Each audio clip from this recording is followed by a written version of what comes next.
Hai semuanya, kembali lagi di channel Talk with Tina. Semoga kalian yang nonton ini selalu dalam keadaan yang sehat ya.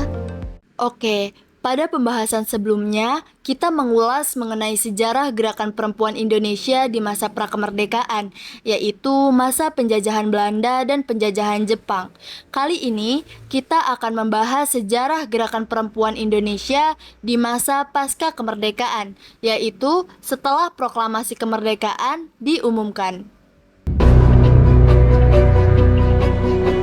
Indonesia dalam proses politik pasca kemerdekaan ditandai menjadi beberapa masa, yaitu masa Orde Lama, Orde Baru, dan Reformasi. Pergerakan politik perempuan pada masa penjajahan tidak berhenti sampai di situ saja dalam mendapatkan hak politik atau memperjuangkan hak-hak perempuan. Tetapi, pergerakan politik perempuan pasca kemerdekaan semakin tumbuh. Hal tersebut dibuktikan dengan hadirnya organisasi perempuan di Republik Indonesia sebagai wujud mempersatukan kekuatan politik. Setelah rakyat Indonesia menghadapi banyak penderitaan di masa kependudukan Jepang, akhirnya proklamasi kemerdekaan pun diumumkan pada 17 Agustus 1945. Hal tersebut tentunya disambut dengan sangat antusias dan semangat yang membara oleh para rakyat Indonesia. Namun, pada bulan Oktober 1945, sekutu kembali mendarat di Nusantara. Tentara sekutu ingin merebut kembali Republik dan ingin merubah pemerintahan Indonesia kembali menjadi pemerintahan Hindia Belanda.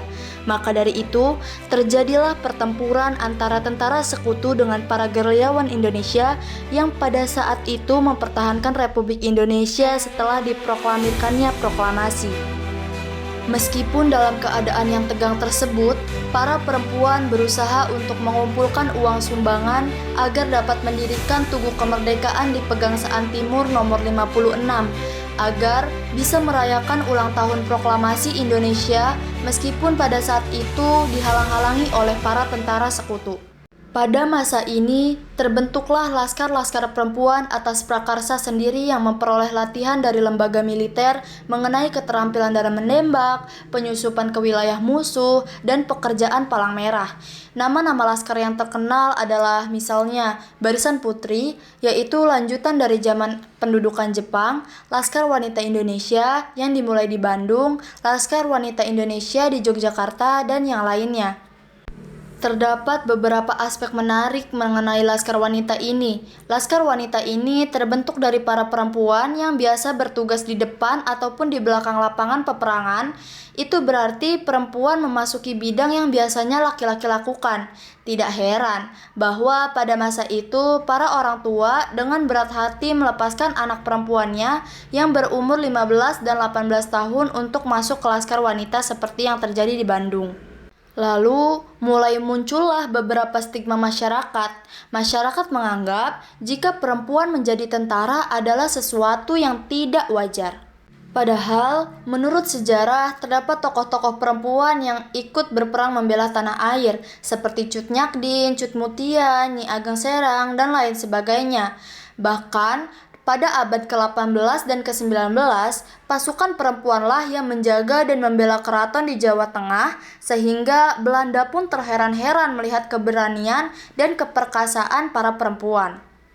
Hal menarik lain yang menarik perhatian adalah mengapa dibentuk laskar perempuan khusus, padahal sudah ada kelompok gerilyawan tentara pelajar dan korps mahasiswa.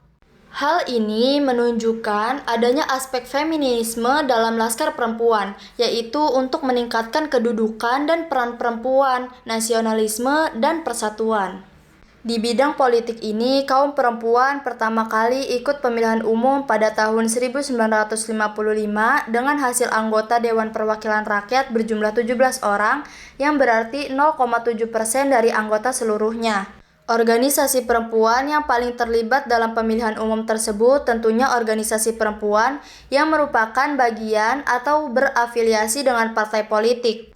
Organisasi perempuan yang merupakan bagian dari partai politik, misalnya Parkiwa dari Partai Kebangkitan Bangsa, Gerakan Wanita Indonesia dari Partai Komunis Indonesia, Persatuan Wanita Murba dari Partai Murba, Wanita Demokrat Indonesia dari Partai Nasional Indonesia, Wanita Nasional dari Partai Indonesia Raya, dan Gerakan Wanita Sosialis dari Partai Sosialis Indonesia. Kemudian timbul juga organisasi-organisasi perempuan baru di berbagai bidang, misalnya di bidang profesi.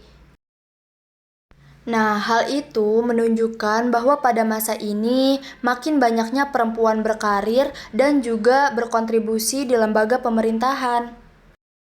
Mungkin cukup sekian pembahasan kali ini. Ditunggu ya pembahasan-pembahasan selanjutnya. Bye-bye.